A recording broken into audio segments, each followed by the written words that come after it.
Ilang pagsubok ba ang dapat pagdaanan at lagpasan ng dalawang taong nagmamahalan para masabi na sila talaga ang nakatadhana sa isa't isa?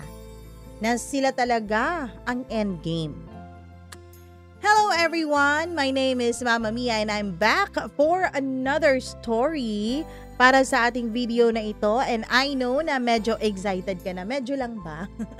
Kaya eto na po, wag na nating patagalin ang inyong paboritong programa, ang Dear Mama Mia.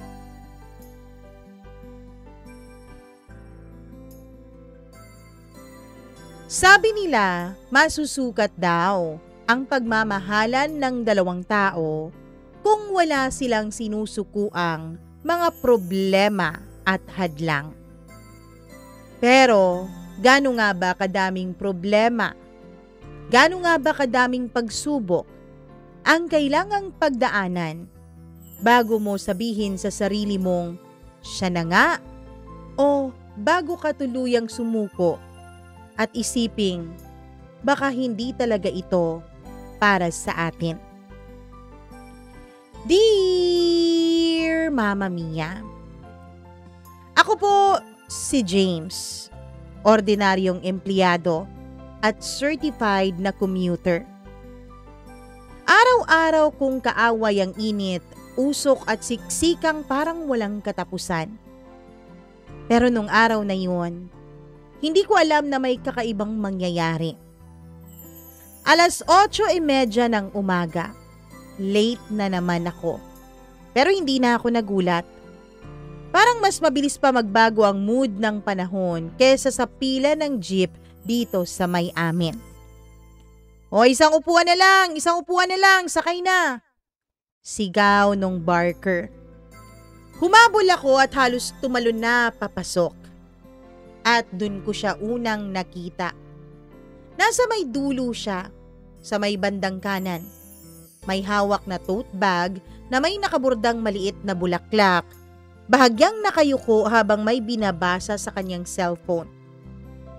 Parang nagliwanag ang loob ng jeep nang tumaas ang ulo niya para tignan kung sino ang bagong sumakay. At doon nagsimula ang lahat. Maganda siya pero hindi yung tipong nakakatakot at nakaka-intimidate lapitan. Yung ganda niya ay simple lang na para bang napaka-approachable niya. Mahabang buhok na may konting kulot sa dulo, malinis tignan, naka-white blouse at mukhang may mabangong amoy kahit wala naman akong naaamoy sa siksikang iyon. Umupo ako sa may tapat niya at sa hindi ko maintindihan na rason ay tumingin siya ng diretso sa akin. Hindi yung pasulyap na tipid lang, hindi yung mabilis na tingin na parang aksidente lang.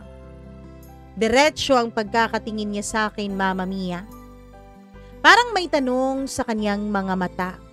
At dun ko lang na-realize na sa akin pala ang isang earphone na nakakabit pa sa tenga ko pero hindi naman nakasaksak sa phone at naiwan ko sa bulsa ko.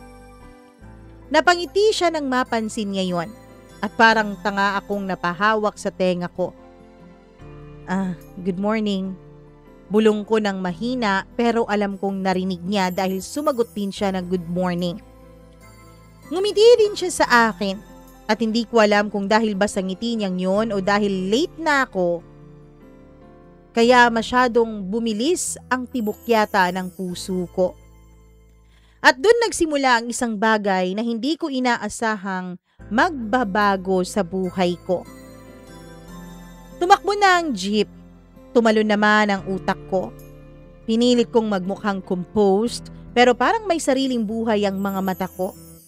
Sumusulyap-sulyap sa kanya tapos iiwas pag tumitingin na siyang pabalik sa akin. Hanggang sa napansin kong nahuhulog ang bag strap niya sa balikat. Nahihirapan siyang ibalik kasi siksikan at umaalog ang jeep sa lubak-lubak na daan. Gusto mo bang hawakan ko yung bag mo para hindi mahulog? Hindi ko alam kung saan nanggaling ang tapang na yon para itanong ko sa kanya ang ganong bagay. Nagulat siya, Mama Mia, pero hindi naman siya nagalit. Parang mas natuwa nga eh. Okay lang. Thank you sagot niya. Inabot niya ang bag sa akin at doon nagtama ang mga daliri namin ng saglit. Kahit saglit na saglit lang yon ay naramdaman kong mainit ang kamay niya. Malambot. Hindi ko alam kung bakit pero ramdam ko agad yung pakiramdam na parang matagal ko na siyang kakilala. Ako nga pala si Ayen, sabi niya. Ayen. Napakagandang pakinggan. Parang pangalan ng isang karakter na hindi na dapat pinapakawalan. Parang main character sa mga pelikula at telenovela. Ako naman si James. Ngumiti siya ng mas malalim at dun Mama Mia, nakita ko ang kanyang dalawang biloy sa kanyang magkabila ang pisngi.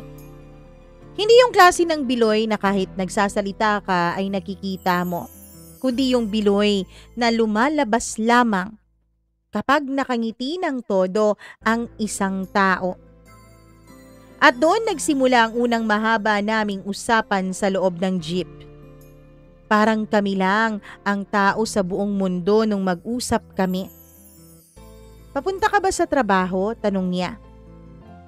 Oo, pero tingin ko wala na akong laban ngayon sa tardiness report eh. Ang laki-laki na kasi ng late ko. Natawa siya. Same, sagot niya. Pero at least ngayon may kausap ako sa jeep. Usually kasi wala akong nakakasabay na friendly. Sabi niya habang natatawa. Friendly. Friendly. Nakangiti siya habang sinasabi niya yun sa akin, Mama Mia. At ako, nakalimutan ko na yata kung paano kiligin sa araw-araw ba naman ng pagiging mandirigma ko sa daan at trabaho. Pero sa araw na yun, sa harap ng kanyang ngiti, tila ba bumalik ako nung high school. Nung napakagandang pakiramdam pa ang kiligin ka. Sa kalahating oras na biyahe sa jeep ay parang 5 minuto lang sa akin ang lumipas. Sabi nga nila Mama Mia, halos lumilipad ang oras kapag nag-e-enjoy ka. Kwento siya ng kwento tungkol sa kanyang trabaho bilang isang graphic designer. Ako naman ay nagkukwento tungkol sa pagiging admin assistant ko na hindi ko alam kung talagang pangarap ko ba talaga ang trabaho na to. Hindi ko nga alam kung masaya ako sa trabaho na to. Siguro hindi. Kasi kung masaya ako, Mama Mia, hindi naman siguro ako malilate, 'di ba? Nagulat kami ng halos sabay naming sabihin. Sa Santa Fe ka ba baba? Oo. Pareho kami ng rota. Pareho rin pala kami ng shift. Pareho pala kami ng oras ng sakay.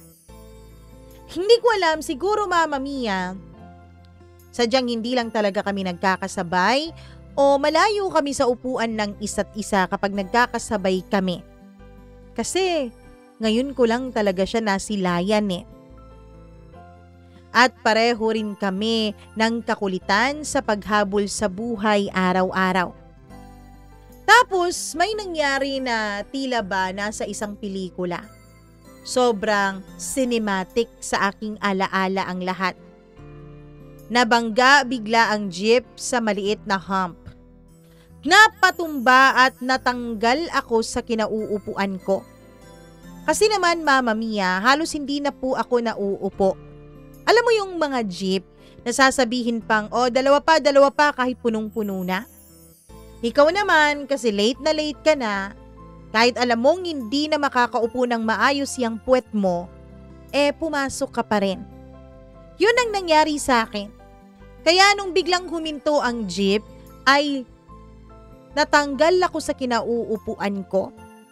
Diretso ako sa may balikat niya. At imbis na mainis siya, ay tumawa pa siya. Okay ka lang? Ikaw naman kasi, kanina pa kita tinitignan kasi parang hindi ka komportable sa kakaupo mo. Napahiya ako Mama Mia Agad din namang umatras yung mga nasa linya ko ng upuan. Pero nang tumingin siya sa akin, hindi siya nagbago ng tingin. Tila mas lalo pa yata niyang pinagmasdan ang mukha ko. Parang may nakita siya sa akin na hindi ko alam na meron pala ako. Hindi ko alam pero nag-iisip ako nung mga panahon na yon. Bakit kaya niya ako tinititigan ng ganito? Bakit kaya pakiramdam ko matagal na kaming magkakilala kahit ngayon pa lang naman kami nagkita or at least nagkausap? At bakit parang gusto ko ng araw-araw na sumakay ng jeep? Bakit parang ayoko nang huminto ang jeep kahit pa umabsent na ako sa trabaho basta makasama ko lamang siya? Pagdating namin sa may Santa Fe ay halos sabay din kaming bumaba. Pero pagdating mismo sa gilid ng sidewalk ay tumigil siya. Tumigil din ako. May sandali ng katahimikan. "Nice meeting you, James," sabi niya. "Nice meeting you din, Ayen." Pero halata ako sa boses niya na ayaw pa niyang matapos ang encounter namin. Ako rin, mas ayaw kong matapos. Kaya lang, tawag ng pangangailangan, tawag ng trabaho at pagiging alipin sa salapi, ay naglakad na siya palayo. Pero sa hindi ko inaasahang pagkakataon kung kailan lalakad na rin sana ako sa ibang direksyon ay bigla siyang lumingon sa akin. Ewan ko, Mama Mia. Para po yung nasa pelikula na yung paglingon niya ay tila ba parang hinihintay niya ang pagtawag ko sa kanyang pangalan o pagsunod ko sa kanya. At dun ko na-realize na hindi ako pwedeng magtanga-tangahan. "Ayen," tawag ko. Humarap siya agad ulit na para bang ready na siya. "Pwede ko bang makuha ang number mo o kahit Instagram account lang?" Ngumiti siya. Yung ngiting hindi ko makakalimutan kahit ilang bagyo pa ang dumating sa buhay ko. "Kala ko hindi mo tatanungin eh," sagot niya. Inabot niya ang phone niya sa akin. "Oh, ikaw na mag-save." At nang ma-save ko na ang number ko sa cellphone niya at ang number niya sa cellphone ko, ay binalik ko na sa kanya ang kaniyang phone. "See you tomorrow?" tanong niya. At dun tumibok ang puso ko na para bang sinampal ng tadhana. "See you tomorrow," sagot ko. At nang magkahiwalay kami, alam ko, Mama Mia, alam kong simula pa lang yon ng isang napakagandang love story. Kinabukasan, mas maaga akong nagising kaysa sa alarm ko. Hindi ako excited. Super excited ako. Parang may sariling buhay ang katawan ko. Ang bilis kong nag-ayos. Ang gaan ng pakiramdam ko. At ang weird na sense na may malaking mangyayari sa akin sa araw na yon. Palabas pa lang ako ng bahay ay nag-text na si Ayen. "Good morning, James. Baka malate ako ng konti ngayon ha.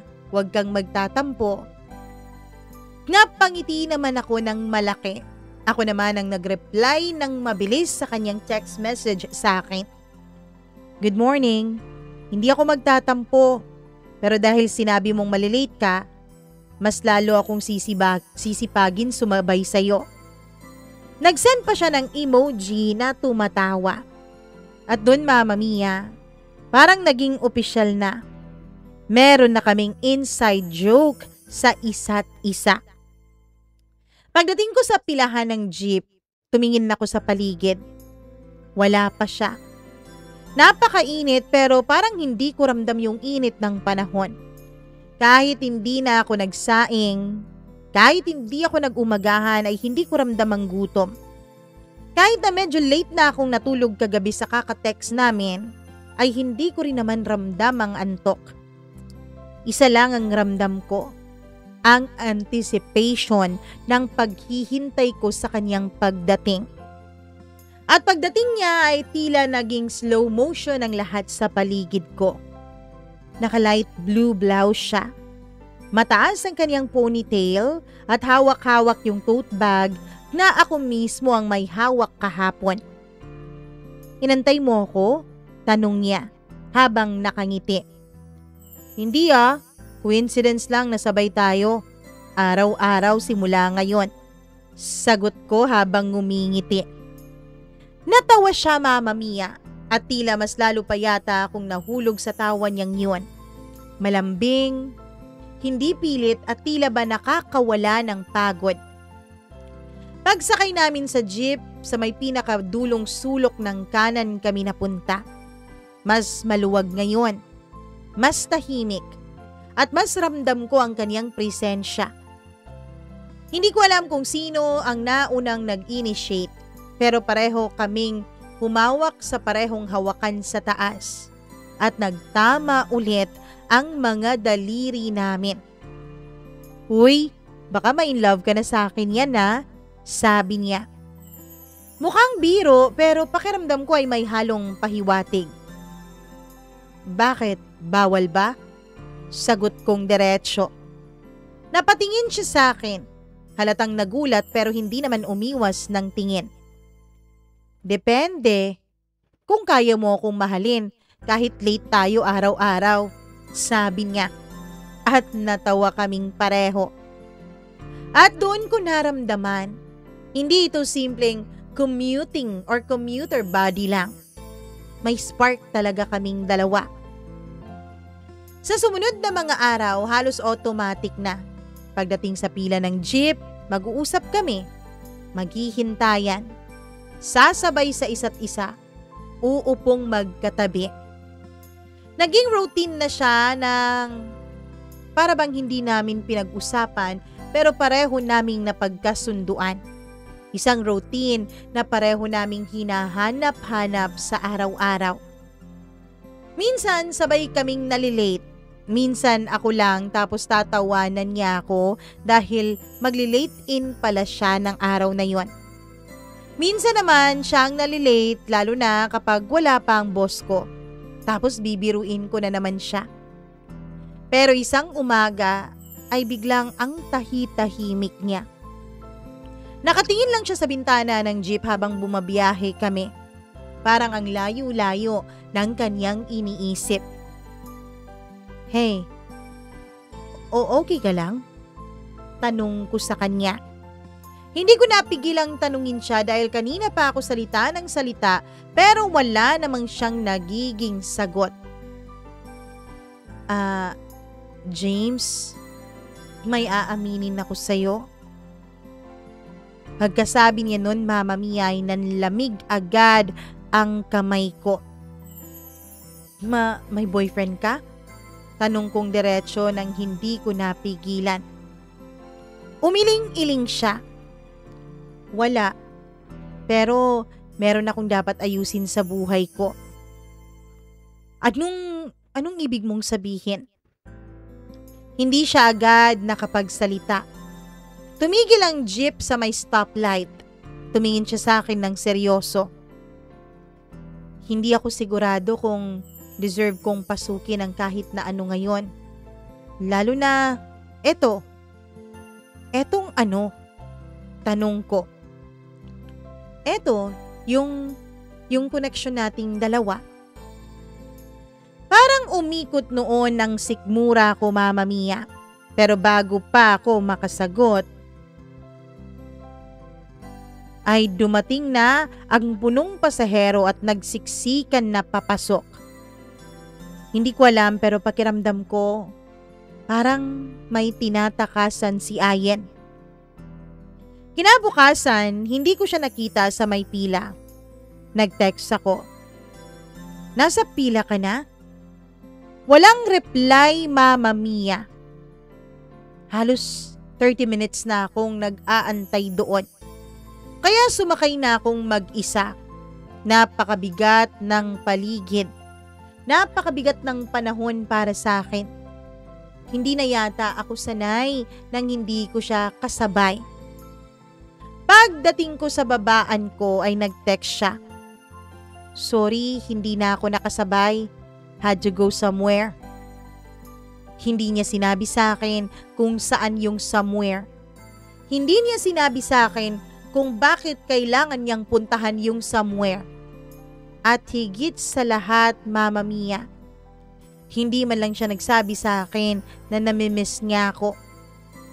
Pero ewan ko ba, kahit na wala naman kaming matinong usapan tungkol sa aming dalawa, ay napapansin kong ang bigat sobra ng pakiramdam ko sa araw na yon. At hindi lang sa araw na yon. Dahil sa pagdaan pa ng ilang mga araw ay wala akong ayen na nakikita. Para akong nawalan ng isang malaking parte ng routine ko. Para akong naliligaw kahit kabisado ko naman yung rota. Pero isang Friday morning, matapos ang halos 2 linggong hindi niya pagpapakita sa akin, ay nagulat ako sa paglingon ko sa likuran ng pila. Andun siya. Pero iba siya ngayon eh. Naka-cap, walang makeup, at naka-hoodie. Na para bang ayaw niyang mapansin, kaya lang siguro dahil sa kakaibang koneksyon naming dalawa sa isa't isa, ay hindi ko napigilang mapansin siya. Nilapitan ko siya. Ayen? Nagulat siya na para bang nakita niya ang isang multo. Isang multo na hindi naman niya ikinakatakot pero hindi rin niya ine-expect. James? Mahina niyang sabi. Pwede ba kitang kamustahin? Tanong ko na hindi na nagpaligoy-ligoy. Huminga siya ng malalim at dun pa lang niya inangat ang mukha niya. May luha sa kanyang mga mata. Hindi naman sobra pero nahalata ko talaga. At halata ko rin na pinipigilan niya ang maiyak noon, Mama Mia. Ayan sinong nanakit sa'yo? Tanong ko agad. Umiling-iling siya. Wala. Hindi sa akin, kundi sa pamilya ko. Anong nangyari? Pero bago pa siya makasagot ay dumating na yung jeep at dahil punuan ay nagkahiwalay kami ng upuan. Siya ay nasa may unahan habang ako ay nasa likuran. Pero habang bumabiyahe kami ay ramdam kong hindi ako papayag na hindi ko malalaman ang katotohanan. Pero habang nakikita ako siya na tila paimpit na umiiyak, alam ko, Mama Mia, alam kong kailangan niya ng kakampi. Pero hindi lang yun ang dahilan kung bakit gusto kong malaman ang nangyayari sa buhay niya. Kundi gusto ko siyang protektahan. Gusto kong sabihin sa kanya, Mama Mia, na wala siyang dapat katakutan. Gusto kong sabihin sa kanya na nandito lang ako at handa akong tulungan siya. Pagdating namin sa may babaan ay agad ko siyang hinabol. Ayan, please. Sabihin mo na muna sa akin. Huminto siya. Kinagat ang labi niya at unti-unting lumapit sa akin.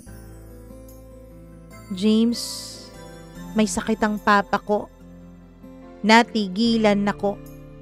Anong sakit? Cancer. Sagot niya. Mabilis na para bang kailangan niyang sabihin bago pa siya mawalan ng lakas. At 2 linggo ko siyang inasikaso. Kaya ako nawala. Kaya ako umiwas. Hindi ko alam kung kaya ko pa bang pabalikin yung sarili ko sa pakiramdam na may inaasahan ako. Kasi James, natatakot ako eh. Kasi baka biglang mawala si Papa. Hindi ko alam kung ano ang sasabihin ko pero hindi ko siya iniwanan. Ayen, kung may kailangan ka, kahit ano, nandito lang ako. Kasama mo ako. Unti-unti siyang tumingin sa akin. Parang nagulat. Parang hindi makapaniwala sa mga sinabi ko. James, bakit ka ganyan? Anong ibig mong sabihin, Ayen? Bakit parang hindi mo ako kayang bitawan? Kahit na hindi mo naman ako kilala ng matagal. Huminga ako ng malalim. At bakit ikaw? Bakit parang ayaw mong makilala kita ng mas personal? At doon pumatak ang luha niya, Mama Mia. Doon nakumpirma ko. Hindi lang pala talaga pakiramdam ko na may itinatago si Ayen sa akin sa likod ng kanyang mga sinasabi. Totoo pala talaga. Kasi hindi naman siya maiiyak ng ganun sa sinabi ko, 'di ba? Kung wala. Sa gitna ng ingay ng kalsada, jeep, bus, tricycle, sigaw ng mga barker, tunog ng mga motorsiklo, at pagdagsa ng tao ay doon ko siya niyakap. Hindi naman yung mahigpit na yakap. Yung sakto lang para maramdaman niyang hindi siya nag-iisa at may kasama siya. At dun siya tuluyang umiyak. Hindi dahil mahina siya, kundi dahil pagod na siya. James, hindi ko alam kung bakit nga ako nagsasabi sa'yo ng ganito eh. Kung pakiramdam mo, may nililihim ako sa'yo. Sa totoo lang, wala namang ibang taong mas nakakakilala sa akin ngayon kundi ikaw. At hindi ko alam kung bakit nagagawa kong sabihin sa'yo to. Siguro dahil kailangan mo ng masasandalan. Sagot ko. Bakit ikaw? Bulong niya. Hindi ko nasagot yun dahil hindi ko rin alam ang diretsyong dahilan. Pero ramdam ko, Mama Mia. Ramdam kong tinadhana yata ang pagtatagpo naming dalawa. Simula noon ay nag-iba ang lahat. Hindi lang kami naging jeepney buddies. Hindi lang kami naging commuting partners. Hindi lang kami nagkakakwentuhan tuwing naiipit kami sa traffic. Naging sandalan na kami ng isa't isa. Minsan habang nasa jeep, nagkukwentuhan kami tungkol sa mga pangarap niya. Gusto niyang magkaroon ng maliit na studio, art studio. Yung tipong may mga halaman, may malaking bintana, at may mesa kung saan niya pwedeng ilatag lahat ng mga drawings niya. Gusto ko ng lugar kung saan malaya akong magiging ako, sabi niya. Ako naman gusto ko ng buhay na yung may excitement akong gumising araw-araw. Hindi yung parang routinary lang na buhay na para bang buhay nga ako pero para namang robot. Nagkatinginan kami. Parang may kakaibang koneksyon sa aming dalawa. Bakit wala kang ganang gumising? Tanong niya. Dahil araw-araw pakiramdam ko may kulang. Pero ngayon parang unti-unti nang nabubuo ang lahat. Nagtago siya sa isang ngiti. Pero alam ko, Mama Mia, alam kong hindi lang yun basta-basta ngiti. Alam kong may kakaibang damdamin na dala ang ngiting iyon. Ilang linggo ulit kaming sabay na sumasakay ng jeep.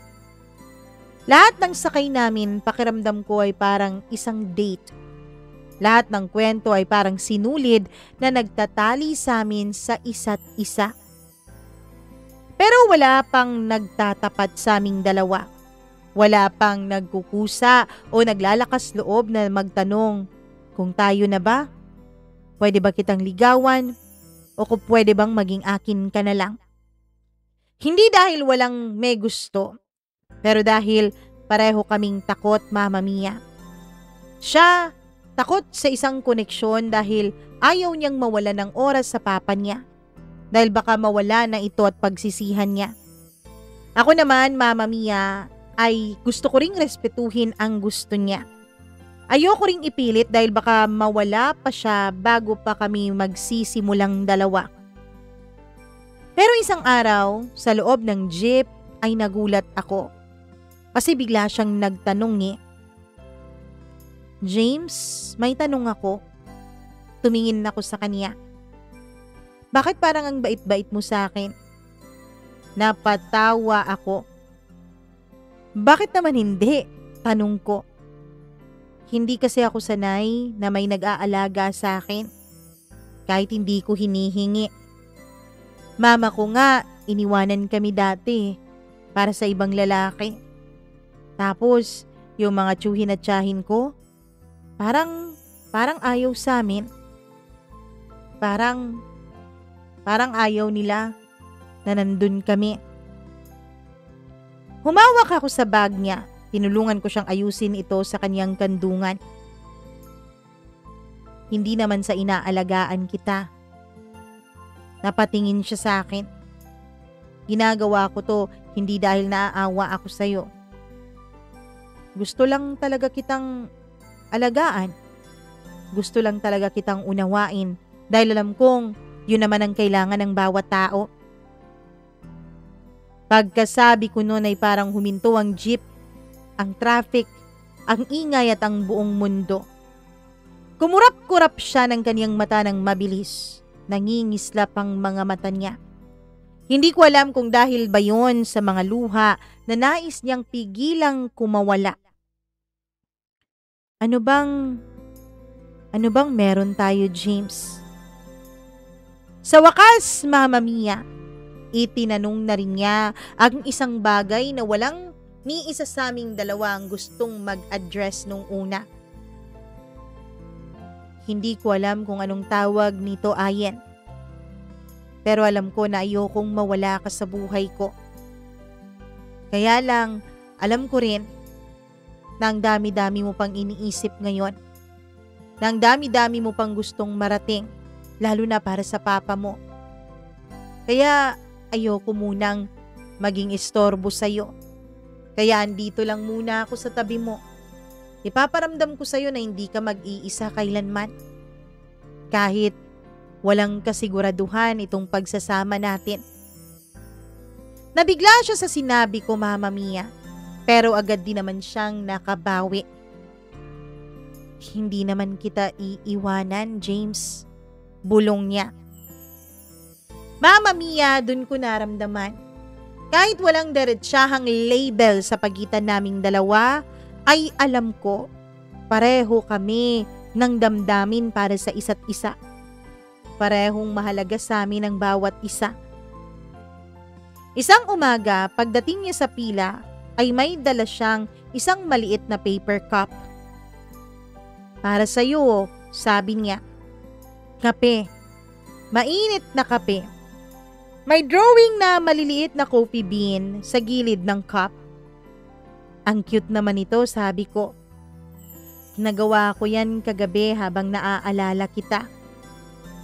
At habang nag-aalala din ako, sagot niya. Nag-aalala? Bakit ka nag-aalala? Tingin ko kasi, James, parang gusto na yata kitang ligawan. Natigil ako sa paghigop ng mainit na kape. Ako dapat yun kasi ako yung lalaki. Ano? Tanong ko. Kasi kung hindi ka pa readyng manligaw sa akin, ako na muna. Sabi niya sa akin habang humihinga ng malalim. At doon ay nalito ako. Pero isang bagay lang ang lumabas sa bibig ko. Well, di ko pa naman naranasang maligawan, kaya game ako. Tumawa siya ng pinakamalakas. At doon nagsimula ang pinaka-unusual pero pinaka-sweet na mutual courtship sa aming commuting history. Habang tumatakbo ang jeep sa haba ng daan, medyo maluwag nung araw na yon. Medyo malamig na rin ang hangin dahil magpapasko na. At medyo parang ang gaan at ang tahimik ng biyahe. Tapos bigla na lang niyang hinawakan ang kamay ko. Hindi ko na maalala kung bakit niya hinawakan ang kamay ko noon, Mama Mia. Hindi ko alam kung paano. Pero biglang nag-interlock yung mga daliri namin sa isa't isa. Hindi ko na hinayaan na bitawan pa niya ako. Hindi ako marunong maging cheesy, Mama Mia. Hindi kasi ako ganun eh. Hindi rin ako marunong maglandi. Pero pakiramdam ko, parang nung mga panahon na yun ay nakainom ako at lasing ako dahil sa sobrang hina ng mga tuhod ko. James, bulong niya. Ikaw lang yung may kamay na kapag nahahawakan ko na parang ayoko nang bitawan pa. Hindi ko alam kung pinapakilig niya lang ako, pero sa totoo lang, Mama Mia, hindi ko na po alam kung saan ko pa ilalagay ang sobra-sobrang emosyon na nararamdaman ng dibdib ko. Sa sobrang daming emosyon noon ay halos umapaw na ito.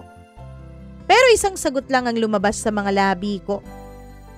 Hindi mo naman kailangan akong bitawan. At doon ay nagsimula ng maging opisyal ang isang bagay na hindi namin tahasang inaamin. Pero hindi pa naman yun ang tunay na simula. Hindi pa rin yun ang tunay na pagsubok. At sigurado ako, Mama Mia, hindi rin iyon ang magiging ending naming dalawa. Dahil ang totoo, ang totoong love story, hindi naman umiikot sa mga cute moments. Umiikot ito sa mga panahon na kailangan mong piliin ang isa't isa kahit mahirap, kahit masakit, kahit nakakatakot. Alam ko, Mama Mia, na ang lahat ng mga relasyon, gustuhin man natin o hindi, pupunta talaga sa puntong yon. Pagpasok namin sa jeep nung araw na yon, ay biglang gumaan ang buong paligid. Parang wala kaming kasakay. Parang wala ng traffic. Parang wala ng ingay. Pakiramdam ko ay ako lang, siya lang, at ang palad naming magkahawak. Hindi pa rin kami bumibitaw sa isa't isa. James, mahina niyang bulong habang nakasandal siya sa may bintana. Alam mo bang natatakot pa rin ako? Tumingin ako sa kanya. Ano naman ang kinakatakutan mo? Bukod sa sabi mong sakit ng papa mo. Na ito lahat. Ito, kung anong tayo, yung nagpapasaya sa akin. Yung nagiging munting escape ko sa araw-araw sa dami ng problema ko. Baka magising na lang ako isang araw na panaginip lang pala ang lahat ng to at hindi pala totoo. Tumigil siya sandali para pigilan ang kanyang pag-iyak. Hinawakan ko ng mas mahigpit pa ang kamay niya. Kung panaginip man to, Ayen, sabay tayong managinip at sabay tayong wag nang gumising. Hindi siya lumingon agad sa akin pero nakita ko ang dahan-dahang pag-angat ng ngiti mula sa kanyang labi. At sa sandaling yun, habang rumaragasa ang jeep sa may kalsada, ay bigla siyang sumandal sa balikat ko. Tama ka. Kung panaginip man ang lahat ng to, kailangan na nating sulitin ito. For now, bulong niya. Hahayaan ko muna na huminga at sumandal ako sa'yo. Sana hayaan mo ko. At hinayaan ko nga siya, Mama Mia. Hinayaan ko siya kahit lahat ng tao sa jeep ay napapatitig na sa amin. Yung iba ang pangit-pangit pa ng tingin. Hinayaan ko kahit pakiramdam ko ay mababasag ang dibdib ko sa sobrang lakas at bilis ng pagtibok nito. Hinayaan ko kahit hindi ko alam kung saan hahantong ang lahat ng to. Sa totoo lang, Mama Mia, wala na akong pakialam. Siya lang naman talaga ang mahalaga sa akin. Pagbaba namin sa aming babaan ay hindi na kami nag-uusap. Hindi dahil may tampuhan kami, hindi dahil may problema sa pagitan namin, pero dahil pareho kaming kinakabahan sa kung ano nga bang mangyayari sa aming dalawa. Pagdating namin sa walkway ay umiling siya. Nakakainis, sabi niya. Ano? Bakit naman? Ang agang natapos ng biyahe natin ngayon ni. Natawa ako. Gusto mo bang umikot muna tayo para lang tumagal? Tumingin siya sa akin, Mama Mia, yung titig na tingin. Yung matagal na pagkakatitig. Yung tipong ramdam mo sa mata pa lang na sinisigaw na niya ang lahat ng gusto niya. Gusto ko, sabi niya. At doon, literal kaming bumalik sa kabilang lane at sumakay ulit ng jeep at nag-round trip pa talaga. Hindi namin kailangan ng mamahaling date. Hindi namin kailangan ng mga pa-dinner-dinner sa mga fancy restaurants. Hindi namin kailangan ng planong malalaki. Jeep lang, sapat na para sa aming dalawa. Sa pangalawang biyahe na yun, mas malapit siya sa akin. Mas komportable at mas ramdam kong totoong totoo.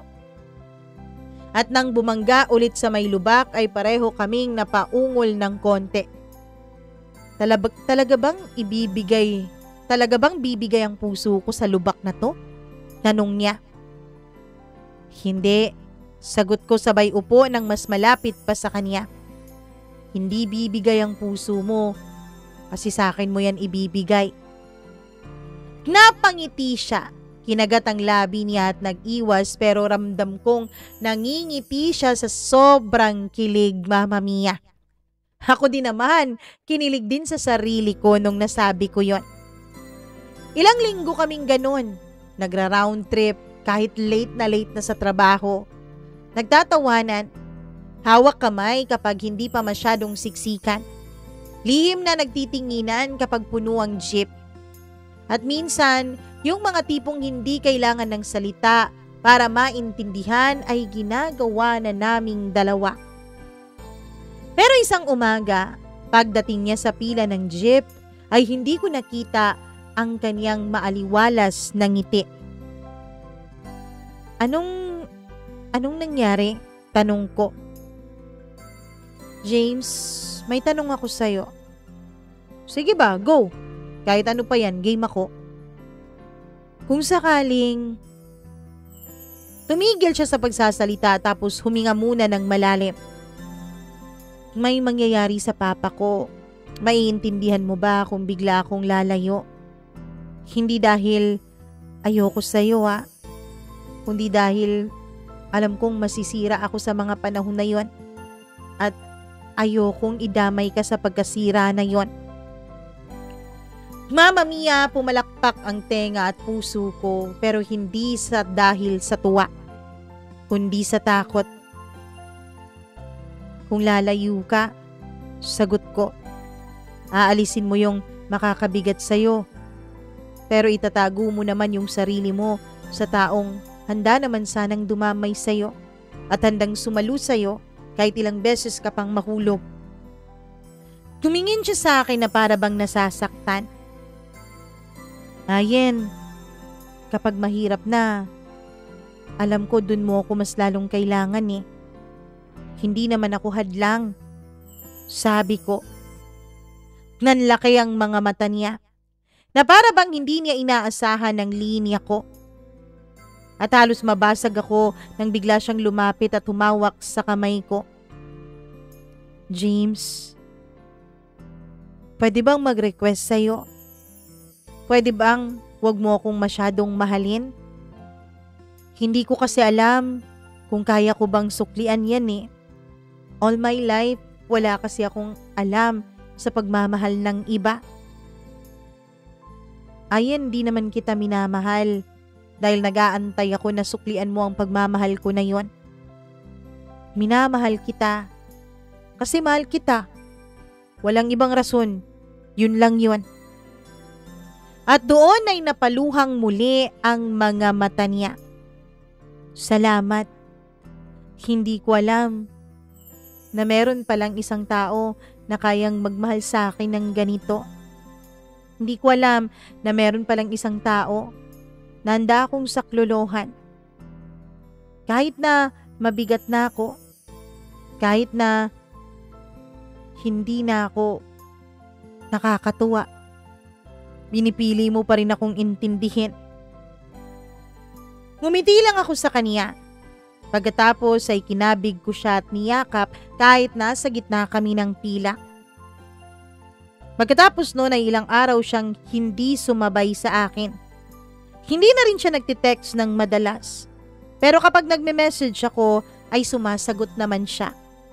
Pero simpleng sagutan lang yon. Sorry nasa ospital ako. Sorry, hindi ako nakareply. Pagod lang ako, James. Namimiss na kita, James. Pero mas kailangan ako dito. Yun ang pinakamasakit, Mama Mia. Namimiss na niya ako. Kailangan na niya ako pero hindi niya magawang lumapit sa akin dahil mas may nangangailangan sa kanya. Hindi naman niya sinabi sa akin na kailangan niya ako doon. Pero ramdam kong kailangan niya ako. Kaya naman, Mama Mia, isang hapon nagdesisyon ako. Bumili ako ng 2 sandwich, orange juice, tsaka throat candies. Pumunta ako sa ospital kung saan nagpapagamot ang papa niya. Hindi ko alam kung welcome ba ako doon dahil ilang beses ko nang sinabi sa kanya na pupuntahan ko siya at sasamahan pero ayaw naman niya.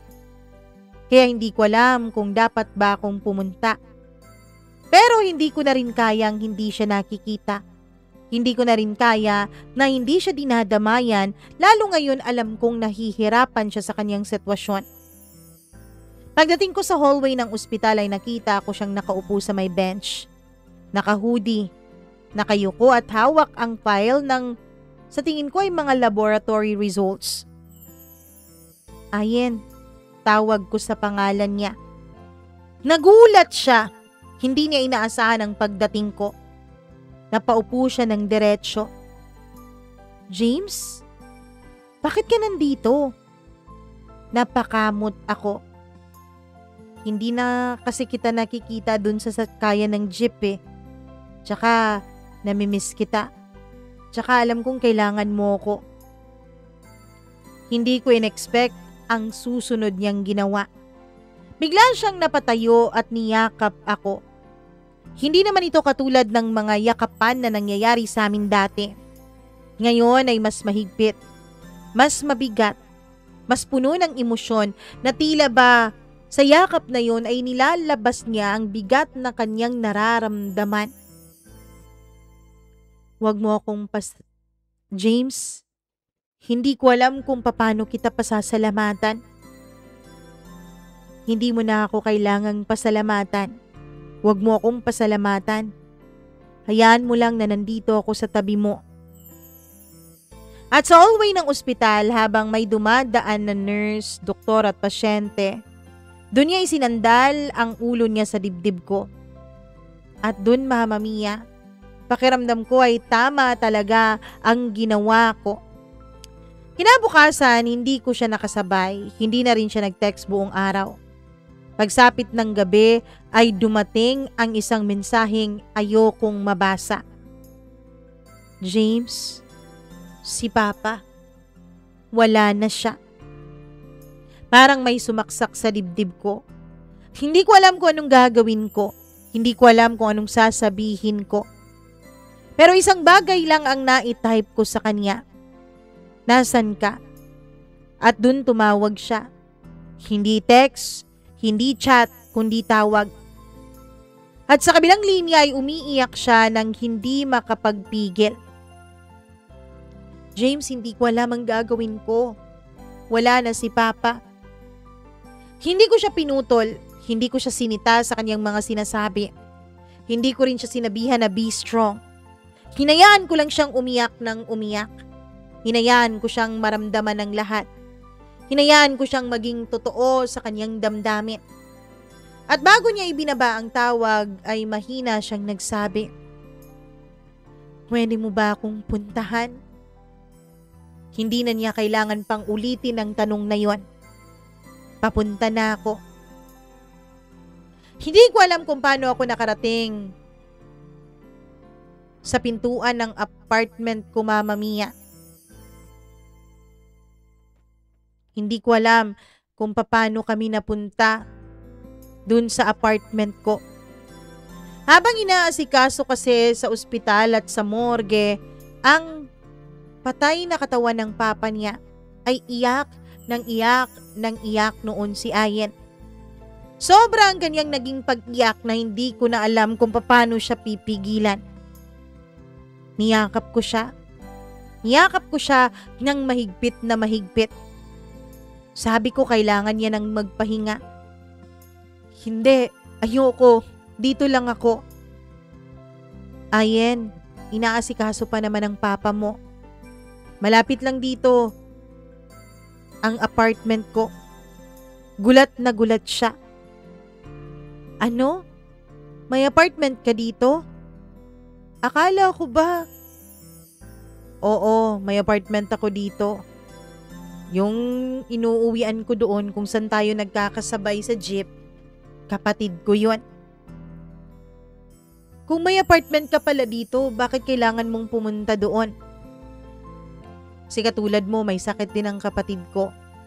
Katulad ng papa mo, kailangan ko rin siyang alagaan kaya ako umuwi kahit may apartment ako. Kaya sige na, magayos ka na. Matutulog ka muna sa apartment ko. Sasabihan ko na lang yung funeral services na tawagan tayo. Pagkatapos noon dahil mahinang-mahina na siya ay tila isinandal na niya sa akin ang bawat desisyon, Mama Mia. At ngayon nga ay nasa pintuan na kami ng apartment ko. Magkahawak kamay. Habang yung isang kamay ko ay nilalagay yung susi sa susian ng doorknob. Noong magbukas na ang pinto ay pumasok kami. Pinagtimpla ko muna siya ng gatas. Pagkatapos niyang makainom ng gatas ay pinahiga ko na siya sa kama. Dahil yata sa sobrang pagod ng kaniyang katawan, Mama Mia, ay nakatulog siya agad ng mahimbing. Ako naman ay nagluto na muna. Buti na lang at may stocks pa noon sa ref. Pagkatapos kong makapagluto ay bumalik ako sa kwarto. Tinignan ko siya. Napakapayapa ng kanyang pagkakatulog na para bang walang kahit na anong nararamdaman. Na para bang walang magulo sa kanyang paligid. Na para bang hindi siya nasasaktan sa pagkamatay ng kanyang ama. Habang pinagmamasdan ko siya, hindi ko na lang namamalayan na hinihila na rin pala ako ng antok, Mama Mia. Ilang araw na rin kasi akong walang masyadong tulog, lalo pat hindi ko siya nakikita araw-araw. Nagising na lamang ako nung may humahaplos na sa pisngi ko. Pagmulat ko ng mga mata ko ay nagulat ako dahil si Ayen, malambing na nakatingin sa akin. Yung kanyang mga mata, Mama Mia, yung kanyang mga mata ay napakalambing na para bang nang aakit. At siguro dahil bagong gising lang ako, ay wala po akong kahit na anong lakas ng loob para tanggihan ng mga mata na yon. At nung lumapit na nga siya sa akin, ay hindi ko na rin napigilan ang sarili ko. Oo, Mama Mia, idinampi niya ang kanyang labi sa akin. At yun ang nag-umpisa ng isang apoy na pareho rin pala kaming matutupok. Isang bagay na hindi dapat sana nangyari sa amin para wala kami ngayon sa ganitong sitwasyon. Oo, may nangyari sa aming dalawa ni Ayen ng gabing yun. Pagkatapos ng may nangyari sa aming dalawa ay niyakap ko siya ng mahigpit. Nagsorry ako sa kanya. Dahil pakiramdam ko, Mama Mia, pakiramdam ko inabuso ko ang kanyang kahinaan. Pero sabi niya sa akin wala raw akong dapat ihingi ng tawad dahil siya naman daw ang nag-umpisa ng lahat. Nagyakapan kami ng mahigpit. Pagkatapos nun ay inaya ko na siyang kumain. Saktong pagkatapos naming kumain ay tumawag na yung funeral services dahil handa na raw ang labi ng kanyang ama. Doon na lang sa funeral services ginanap yung mga huling araw ng ama niya, yung burol. May iilan sa mga kamag-anak niyang dumating.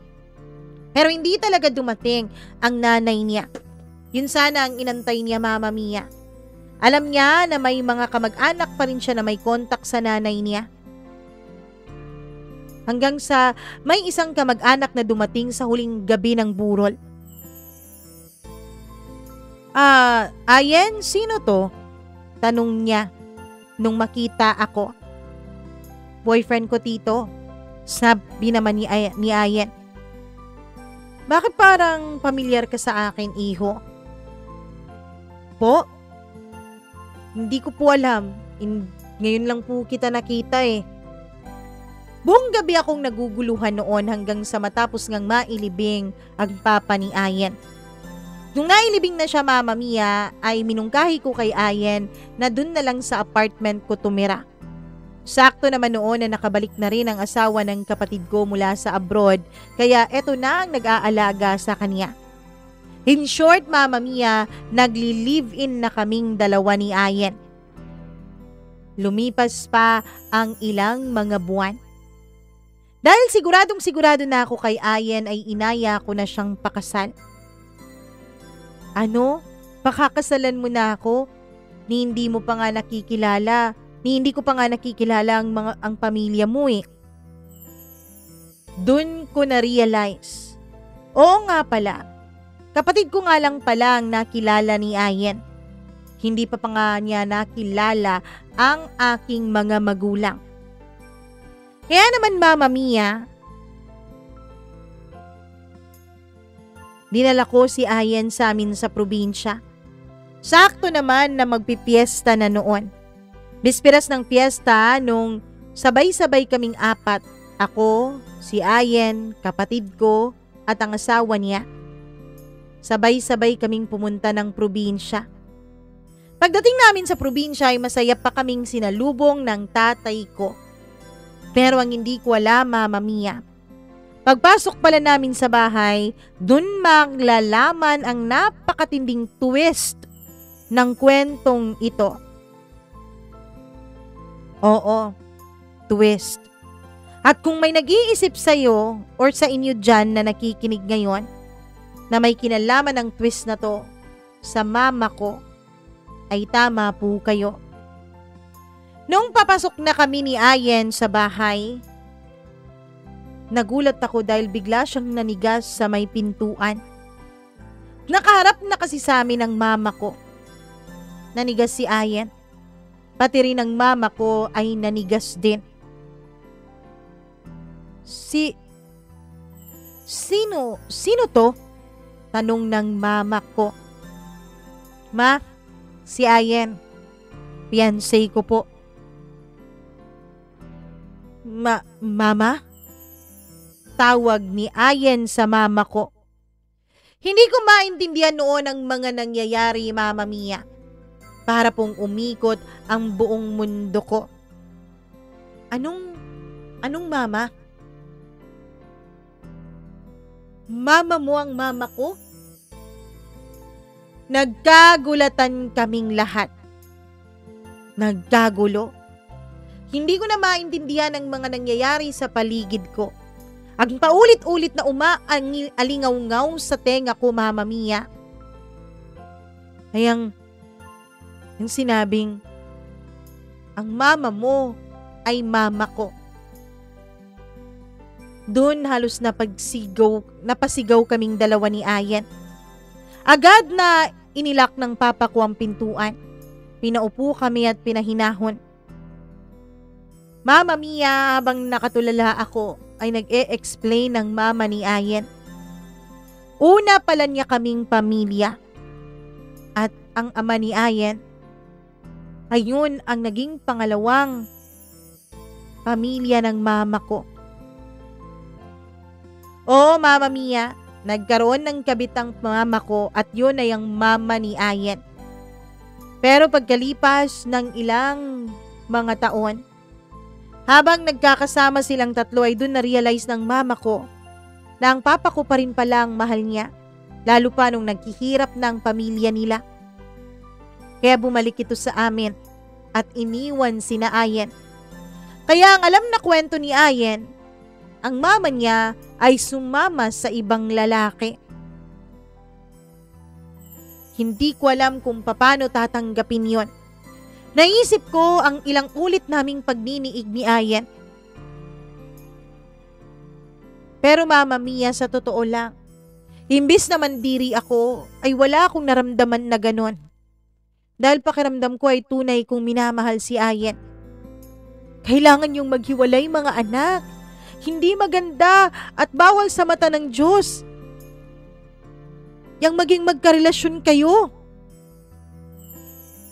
Pero buntis po si Ayen, sabi ko. At gulat na gulat silang lahat. Halos himatayin si Mama. Sinisisi niya ang sarili niya ng paulit-ulit sa mga nangyari. Sinisisi niya ang mga kasalanan niya kung bakit nagkaganito ang buhay namin ni Ayen. Ganit na galit din ako sa kanya. Alam kong pati si Ayen ay nagalit din sa mama ko. Pagkatapos noon ay pilit nila kaming pinaghihiwalay dahil nga magkapatid kami. Pero ewan ko, hindi namin kinaya ni Ayen na malayo sa isa't isa. Oh Mama Mia, lumayo naman ako dahil alam kong yun ang tama kung moralidad ang pag-uusapan natin. Pero hindi ko kinaya. Lalo pa nung malaman kong halos magpakamatay si Ayen nung magkahiwalay kaming dalawa. Kaya nagipagkita pa rin ako sa kanya. At napagdesisyonan naming lumayo-layo at magsama na. Napagdesisyonan naming kalimutan ang isang katotohanan na magkapatid kaming dalawa. Oo, lumayo kami sa mga tao, lalong-lalo na sa pamilya ko.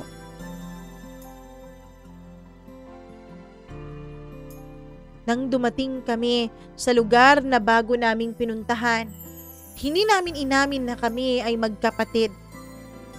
Di naman kami magkaapelyedo kaya walang nakakaalam.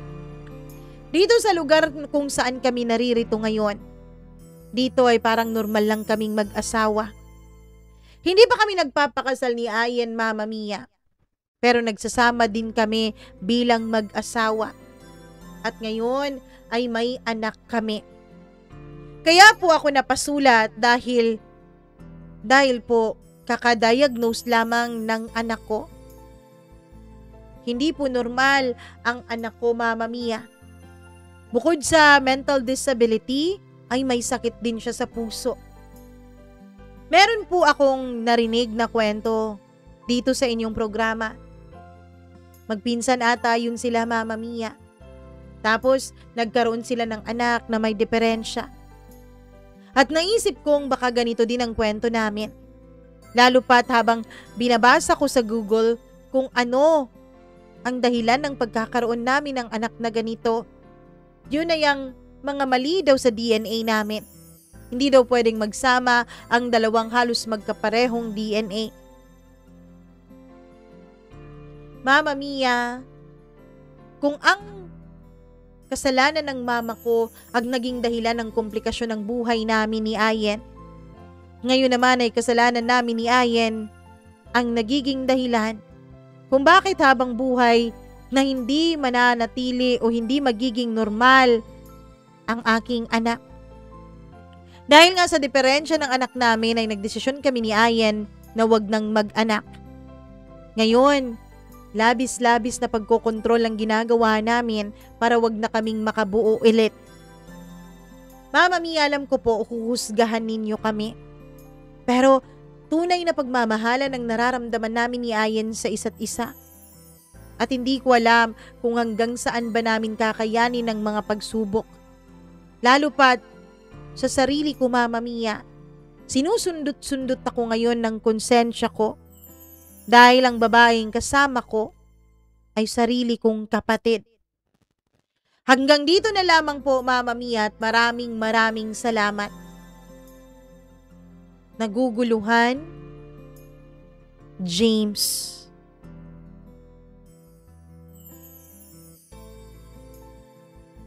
Nagulat din kayo, ano? Plot twist sa lahat ng plot twist ang kwento ni James. Yun talaga ang naramdaman ko nung mabasa ko tong kwentong ito Grabe naman. Kayo talagang mga tao kayo, kung gagawa kayo ng mga madaming anak, siguraduhin yung magkakakilala sa isa't isa. Hindi yung ganito. Tsaka lang magiging magkakilala tapos nang nagjujuban, ganun, diba? Huwag ganyan. Kayo talaga, nakakasira kayo ng mood. Charot. Anyways, James, Di ko alam kung ano ipapayo ko sa inyo. Dahil alam kong ang sasabihin ko ay hindi nyo gustong marinig. Again, this is only my opinion. Kung may opinion kayong inyo na gusto nyong sabihin kay James, bukas po ang ating comment section. Sa akin is, alam nyo naman, naninindigan talaga ako to always do what is right. So, para sa akin, kahit mahal nyo pa ang isa't isa, kahit grabing pagmamahal at emosyon yan na halos kinukonsum na ang buong pagkatao at buong katawan mo, dapat pilitin nyo pa rin gumawa ng tama. Pilitin nyo pa rin gawin kung ano yung mas nararapat. At alam nyo, na sa kwentong ito, ang nararapat yung gawin ay maghiwalay kayo. Maglayo kayong dalawa at huwag kayong maging mag-boyfriend, girlfriend, magkasintahan, mag-live-in partners. Kasi hindi po pwede yon. Kasi nga, half brothers and sisters kayong dalawa. So, hindi po pwede. Ako naman talaga itong mga makakating mga nagiging problema patuloy itong mga ganito. Anyways, James, at the end of the day, the decision is in your hands. Wala sa amin at lalong-lalong wala sa akin. Kasi may mga magulang mo nga, hindi mo pinakinggan, 'di ba? Pinaglaban mo pa nga yan si Ayen. Pero, kung sabi mo nga, sinusundot-sundot ka na ng konsensya mo, kung sakali mang manalo na yung konsensya mo, yun, para sa akin, ang pinakatama mong gawin. Pero at the end of the day, it's your life, it's your decision. So, sa'yo yan. Ako lang ay nagpapasalamat talaga ng lubos sa'yo dahil sa tiwalang binigay mo sa atin at ibinigay mo ang iyong kwento, napakaselang kwento dito sa ating programa. Thank you very much for that. At sa mga nakikinig ngayon, all you have to do is to share this video and to like this video. At syempre, kung hindi pa po kayo subscriber, you know the drill. You have to subscribe kasi kawawa naman tayo, diba? Charot. Hindi na natin maaabot talaga yung 100,000 na grabing ambisyon by the end of December. Kasi magde-December na, ay hindi nga, December 2 na ngayon. Habang ini-air ito, December 2 na. So, nasa 77,000 pa lang tayo. So, ang layo, diba?